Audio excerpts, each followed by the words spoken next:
Einstein ने कभी flash card का उपयोग नहीं किया। हमारे बच्चे वास्तव में कैसे सीखते हैं और उन्हें अधिक खेलने और कम याद रखने की आवश्यकता क्यों है? छोटे बच्चों के लिए प्रारंभिक शैक्षणिक निर्देश और मानकीकृत परीक्षण की समकालीन प्रवृत्ति को चुनौती देता है। लेखक कैथी हिर्श-पासिक, रोबर्टा मिचनिक-गोलेनकॉफ और दायने आया का तर्क है कि बच्चों के संज्ञानात्मक और सामाजिक विकास के लिए खेल आवश्यक है। शोध निष्कर्षों, उपाख्यानों और व्यवहारिक सलाह के संयोजन के माध्यम से वे इस बात पर जोर देते हैं कि सार्थक सीखने के अनुभव रटने और औपचारिक शिक्षा के बजाय आकर्षक, चंचल गतिविधियों से आते हैं। कहानी और स्पष्टीकरण। पुस्तक की शुरुआत वर्तमान शैक्षणिक माहौल की आलोचना से होती है, जहां माता-पिता और शिक्षक तेजी से प्रारंभिक शैक्षणिक उपलब्धि पर जोर दे रहे हैं। लेखकों का तर्क है कि यह प्रवृत्ति बच्चों के सीखने के तरीके के बारे में गलत धारणाओं पर आधारित है। वे इस बात पर जोर देते हैं कि सच्ची शिक्षा चंचल, व्यवहारिक अनुभवों के माध्यम से होती है जो जिज्ञासा, रचनात्मकता और आलोचनात्मक सोच को प्रोत्साहित करती है। लेखक अपना पक्ष रखने के लिए विकासात्मक मनोविज्ञान और शिक्षा में दशकों के शोध का सहारा लेते हैं। वे समझाते हैं कि छोटे बच्चे उन गतिविधियों के माध्यम से सबसे अच्छा सीखते हैं जो विकास के लिए उपयुक्त हैं और उनकी प्राकृतिक रुचियों के अनुरूप हैं। उनका तर्क है कि खेल केवल सीखने से विराम नहीं है, बल्कि एक मौलिक तरीका है जिससे बच्चे ज्ञान और कौशल हासिल करते हैं। उदाहरण और तथ्य। 1. विकासात्मक अनुसंधान। पुस्तक उन अध्ययनों पर प्रकाश डालती है जो दिखाते हैं कि जो बच्चे स्वतंत्र खेल में संलग्न होते हैं उनमें बेहतर समस्या समाधान कौशल, सामाजिक क्षमता और रचनात्मकता विकसित होती है। उदाहरण के लिए, डॉक्टर एलिसन गोपनिक और सहकर्मियों के शोध में पाया गया कि बच्चे प्रत्यक्ष निर्देश की तुलना में खोजपूर्ण खेल के माध्यम से अधिक प्रभावी ढंग से सीखते हैं। 2. Case studies. लेखक अपने शोध और अनुभव से कई केस स्टडीज और उदाहरण प्रदान करते हैं। वे खेल आधारित प्रीस्कूलों में उन बच्चों का वर्णन करते हैं जो संज्ञानात्मक और सामाजिक विकास के उपायों पर पारंपरिक शैक्षणिक सेटिंग्स में अपने साथियों से बेहतर प्रदर्शन करते हैं। 3. व्यवहारिक सलाह। ये पुस्तक माता-पिता और शिक्षकों को खेल समृद्ध वातावरण बनाने के बारे में व्यवहारिक सलाह देती है। इसमें खेल, गतिविधियों और खिलौनों के सुझाव शामिल हैं जो खेल के माध्यम से सीखने को बढ़ावा देते हैं। उदाहरण के लिए, ब्लॉकों के साथ निर्माण करने से ज्यामिति और भौतिकी की अवधारणाएं सिखाई जा सकती हैं, जबकि भूमिका निभाने वाले खेल भाषा और सामाजिक कौशल को बढ़ा सकते हैं। विस्तृत विश्लेषण। सुपर बेबी का मिथक। पुस्तक का एक केंद्रीय तर्क सुपर बेबी मिथक के खिलाफ है। यह विचार कि बच्चों को सफल होने के लिए कम उम्र में ही शैक्षणिक मील के पत्थर हासिल करने होंगे। लेखकों का तर्क है कि यह मिथक बच्चों पर अवास्तविक अपेक्षाओं और अनावश्यक दबाव को जन्म देता है। फ्लैश कार्ड और शुरुआती पढ़ने के कार्यक्रमों के बजाय वे खेल आधारित शिक्षा की वकालत करते हैं जो बच्चों के विकास के चरणों का सम्मान करती है। सीखने का विज्ञान। लेखक सीखने के विज्ञान में गहराई से उतरते हैं, बताते हैं कि मस्तिष्क कैसे विकसित होता है और बच्चे जानकारी को कैसे संसाधित करते हैं। वे निर्देशित खेल जैसी अवधारणाओं पर चर्चा करते हैं, जहां वयस्क खेल के लिए एक रूपरेखा प्रदान करते हैं लेकिन बच्चों को अपनी गति से अन्वेषण करने और सीखने की अनुमति देते हैं।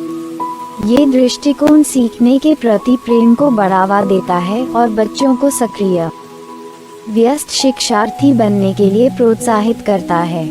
माता-पिता और शिक्षकों की भूमिका। खेल के माध्यम से बच्चों की शिक्षा में सहायता करने में माता-पिता और शिक्षक महत्वपूर्ण भूमिका निभाते हैं। लेखक एक सहायक वातावरण बनाने के लिए रणनीतियां प्रदान करते हैं, जैसे कि प्ले स्टेशन स्थापित करना, कल्पनाशील खेल को प्रोत्साहित करना और बिना कार्यभार संभाले गतिविधियों में भाग लेना। वे बच्चों को औपचारिक पाठ के रूप में नहीं बल्कि एक साझा आनंददायक अनुभव के रूप में पढ़ने के महत्व पर भी जोर देते हैं। पुस्तक छोटे बच्चों पर शैक्षणिक कौशल और रटने की प्रवृत्ति को बढ़ावा देने की प्रवृत्ति के खिलाफ तर्क देती है। इसके बजाय ये संज्ञानात्मक और भावनात्मक विकास के लिए खेल खेल में सीखने के महत्व पर जोर देता है। यहाँ 3 भागों में स्पष्टीकरण दिया गया है। भाग 1, फ्लैश कार्ड के साथ समस्या। 1, प्रारंभिक शिक्षा के बारे में मिथक। पुस्तक आम मिथकों को खारिज करती है, जैसे कि यह धारणा कि प्रारंभिक शैक्षणिक प्रशिक्षण से बेहतर परिणाम मिलते हैं। लेखकों का तर्क है कि बच्चों को केवल शैक्षणिक ही नहीं, बल्कि सामाजिक और भावनात्मक कौशल की नींव की भी आवश्यकता है। 2, शोध। अध्ययनों से पता चलता है कि प्रारंभिक शैक्षणिक दबाव तनाव और जलन का कारण बन सकता है और जरूरी नहीं कि इसके परिणामस्वरूप दीर्घकालिक शैक्षणिक सफलता मिले। भाग 2, बच्चों को वास्तव में क्या चाहिए। 1, खेल का महत्व। स्वस्थ विकास के लिए खेल महत्वपूर्ण है। खेल के माध्यम से बच्चे समस्या समाधान कौशल, रचनात्मकता और सामाजिक संपर्क सीखते हैं। खेल खेल में सीखने के अनुभव रटने की तुलना में अधिक प्रभावी होते हैं। 2, सीखने की 6 बातें। 1, सहयोग। दूसरों के साथ काम करना सीखना। 2, संचार। भाषा और संचार कौशल विकसित करना। 3, सामग्री। अन्वेषण और जिज्ञासा के माध्यम से ज्ञान का निर्माण। 4, आलोचनात्मक सोच। विश्लेषणात्मक सोच और समस्या समाधान को प्रोत्साहित करना। 5, रचनात्मक नवाचार। रचनात्मकता और नवीन सोच को बढ़ावा देना। 6, आत्मविश्वास, आत्मसम्मान और लचीलेपन का निर्माण। भाग 3, सीखने का एक नया दृष्टिकोण। 1, निर्देशित खेल। लेखक निर्देशित खेल की वकालत करते हैं, जहां वयस्क एक समृद्ध वातावरण और सौम्य मार्गदर्शन प्रदान करते हैं, लेकिन बच्चों को अपने सीखने के अनुभवों का नेतृत्व करने की अनुमति देते हैं। 2, संरचना और स्वतंत्रता को संतुलित करना। जबकि कुछ संरचना आवश्यक है, बच्चों को अपनी खोज करने और बनाने की स्वतंत्रता की भी आवश्यकता है। भाग 4, माता पिता और शिक्षकों के लिए व्यवहारिक सलाह। 1, एक चंचल सीखने का माहौल बनाना। ऐसे स्थान बनाने के लिए युक्तियां जो घर और शैक्षणिक सेटिंग दोनों में खेल और अन्वेषण को प्रोत्साहित करती हैं। 2, सही खिलौने और गतिविधियां चुनना। खिलौनों और गतिविधियों के लिए सुझाव जो सीखने के 6 सी को बढ़ावा देते हैं। 3, बाहरी दबावों से निपटना। शैक्षणिक कौशल को समय से पहले आगे बढ़ाने के लिए सामाजिक दबावों को कैसे संभालना है, इस पर सलाह। मुख्य बातें। 1, प्रारंभिक बचपन की शिक्षा अकादमिक अभ्यास के बजाय खेल और समग्र विकास पर केंद्रित होनी चाहिए। 2, 6 बातें प्रभावी शिक्षण के प्रमुख घटकों को समझने के लिए एक रूपरेखा प्रदान करते हैं। 3, माता पिता और शिक्षक ऐसे वातावरण बना सकते हैं जो खेल खेल में सीखने का समर्थन करते हैं और बच्चों को आवश्यक जीवन कौशल विकसित करने में मदद करते हैं। यहाँ स्पष्टीकरण के साथ, आइंस्टीन ने कभी फ्लैश कार्ड का उपयोग नहीं किया कि 10 प्रभावशाली उदाहरण दिए गए हैं। 1, खेलना बचपन का काम है। स्पष्टीकरण। यह उदाहरण इस विचार को रेखांकित करता है कि खेल बच्चों की शिक्षा और विकास के लिए मौलिक है। एक अग्रणी मनोवैज्ञानिक पियागेट ने इस बात पर जोर दिया कि खेल के माध्यम से बच्चे अपनी दुनिया का पता लगाते हैं, प्रयोग करते हैं और उसे समझते हैं, जिससे यह उनके विकास का एक अनिवार्य हिस्सा बन जाता है। 2, सबूत स्पष्ट है। जो बच्चे अधिक जटिल खेल में संलग्न होते हैं उनमें अधिक जटिल संज्ञानात्मक और सामाजिक कौशल होते हैं। स्पष्टीकरण। यह उद्धरण शोध निष्कर्षों पर प्रकाश डालता है जो जटिल खेल और उन्नत संज्ञानात्मक और सामाजिक कौशल के बीच एक मजबूत संबंध दिखाते हैं। ये पुस्तक के तर्क को पुष्ट करता है कि आकर्षक, कल्पनाशील खेल उच्च स्तरीय सोच और पारस्परिक कौशल का समर्थन करता है। 3. प्रारंभिक औपचारिक शिक्षा भविष्य की शैक्षणिक सफलता की गारंटी नहीं देती है। स्पष्टीकरण।